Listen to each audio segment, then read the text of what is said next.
Welcome back. In this video, we are going to go over my med kit. And as an added fun thing, I have an off-the-shelf med kit here that my dad was gracious enough to get me because he knew, things that I liked, and he saw this and he was like, hey, he would like that, so he grabbed that for me. So I'm going to compare my med kit that I've personally built from scratch to our pre-built off-the-shelf med kit. We're going to see the differences, similarities, maybe I'll learn something new. That'll be awesome and fun. Let's get going. All right, so we'll put that to the side for now. So we've got my med kit here. If you've watched the other videos, you know I use like a modular system. This is my most basic thing that I always want to have with me. I always want to be able to take care of my health first and foremost. So yep, let's get opening up. Let's see, you guys can see everything pretty well. All right, so let's start. I basically only go in this thing, to grab some Band-Aids every now and again and some Neosporin, but it's good to familiarize myself with it at least once a year, so even I remember what's in here. All right, so we've got some adhesive tape there. That's for, putting, gauze together, things like that. We've got some bleed stops. Stops bleeding in seconds for minor to major wounds. So this is like a clotting agent. Clotting agents I do carry in here, and they can be a godsend, but the thing about clotting agents is they are literally a first aid.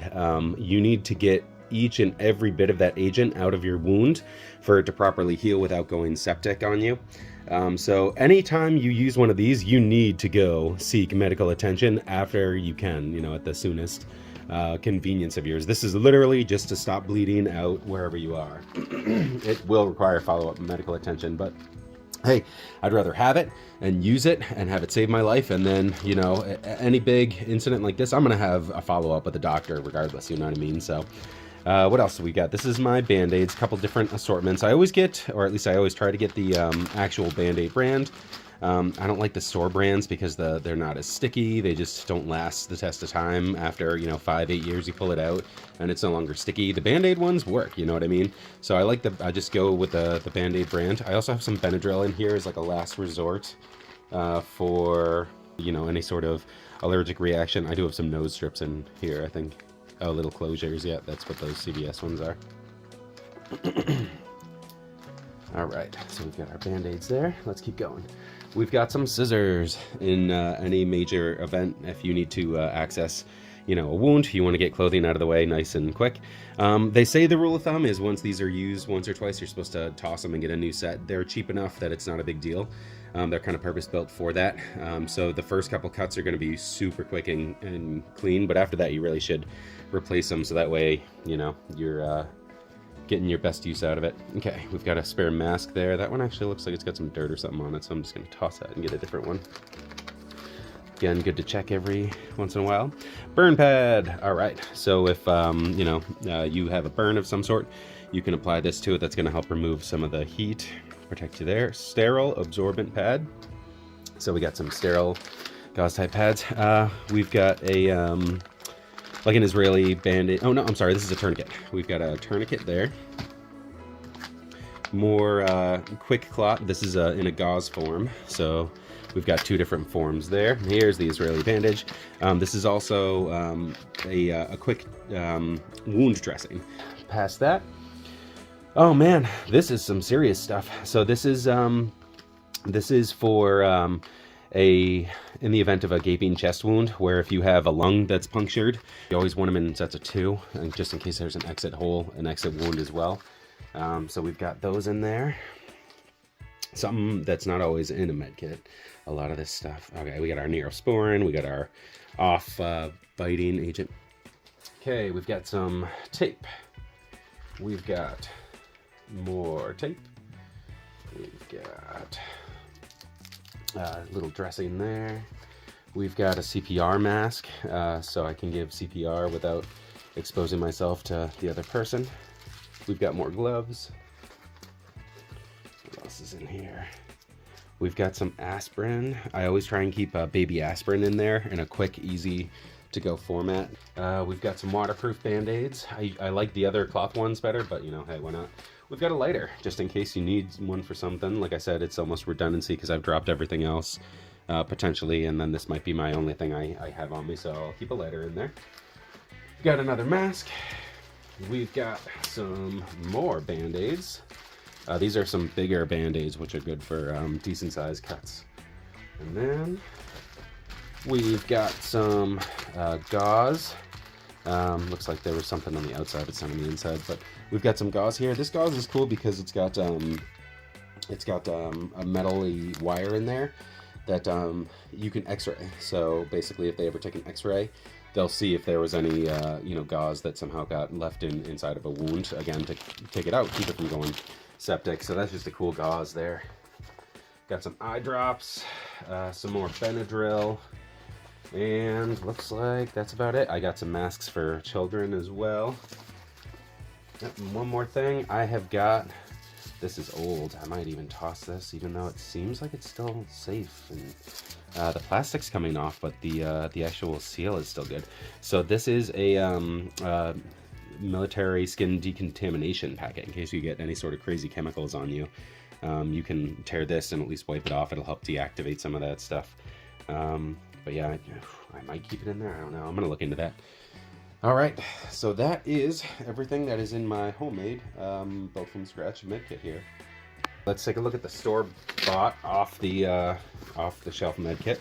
First off, it's a sturdy quality. I definitely would feel comfortable tossing this or keeping it as a spare, which is what it is on with any of my other components. So like I said, I love med kits. Always good to have a secondary. Let's take a look. All right, so the first thing it comes with is a wilderness travel and medicine guide. So that's kind of nice. I mean, hey, something to go through while you're camping or just kind of out there chilling. We've got a nice little fold-out pouch. I like this.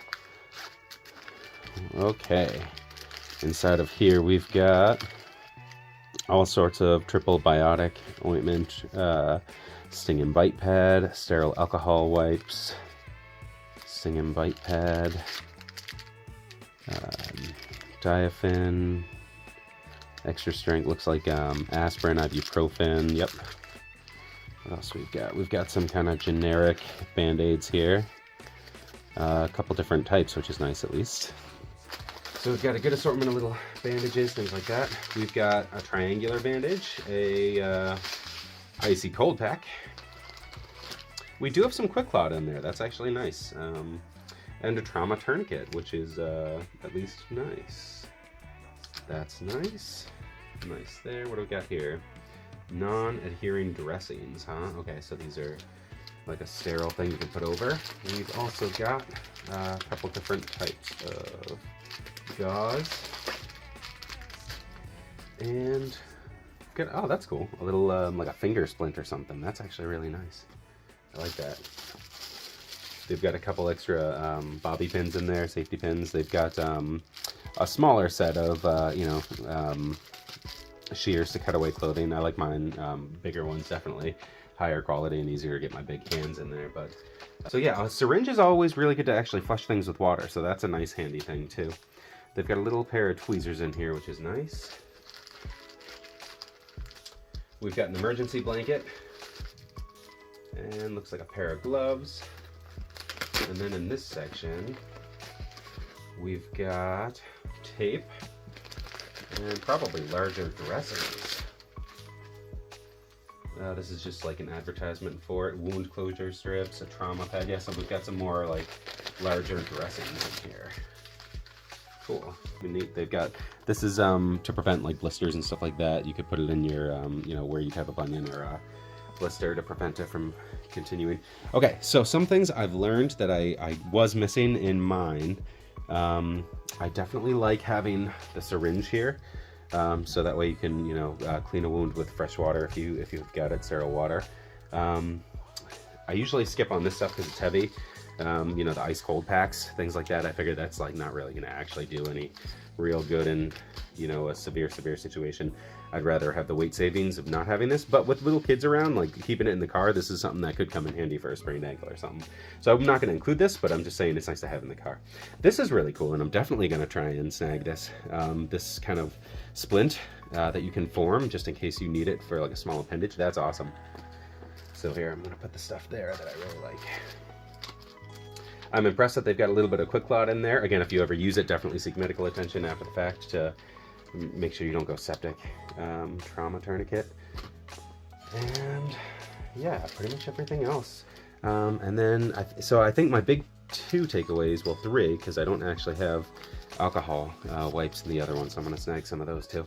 So the big things I'm keeping out of here, the off-the-shelf kit, are the syringe and then this splint. I think that's awesome additions. All right, guys. Well, we've learned some stuff. If I could put anything from my kit into anybody's kit at home, it would definitely be one of these tourniquets that applies its own, a dressing that applies its own pressure, like an Israeli bandage.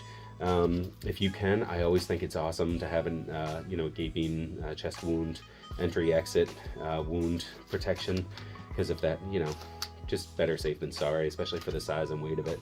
And then some quick clot, definitely. Those are all advances, that have come down in price, that you can have those in any sort of home kit. Make sure you get them from a reputable dealer online to make sure you're getting the real item. But yeah, don't go getting them off of Amazon. But yeah, that's my take on these med kits. The most important part of what you should be carrying. Take care, guys.